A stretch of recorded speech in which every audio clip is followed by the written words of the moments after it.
Fala galera, beleza? Def Droid aqui, trazendo pra vocês mais um vídeo. Eu estou aqui trazendo pra vocês o primeiro vídeo da série de jogo diferente. Esse aqui, né, que eu tô mostrando a vocês, que é multiplayer para Minecraft. Ele está disponível na Play Store, né? Vocês estão vendo aqui. Aqui tem 4 opções de mini-jogo PVP e criar. Vamos entrar aqui em criar.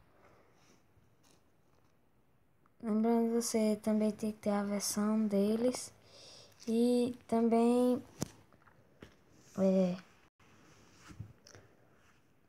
se você tem internet boa, né, carrega ligeiro, que no começo dá uma bugada. E também tem o tanto, tem coisa de quantas pessoas estão no jogo.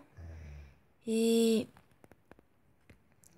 quando você entrar, ele pode expulsar, né? Você não pode conectar no mundo. Vamos conectar em outro.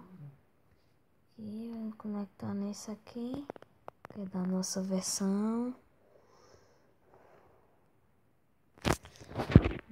Aqui. Pronto. Aqui fica assim bugado. Se a internet for boa cada vez. Que vocês estão. Você fez pulsar de quarto. Filmar. Aí galera, como vocês estão vendo, o jogador, então sair aqui, porque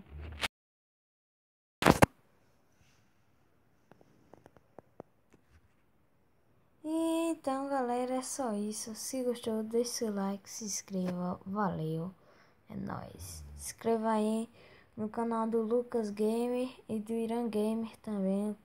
O link tá aí na descrição, o link não, o nome do canal deles. Valeu, é nóis.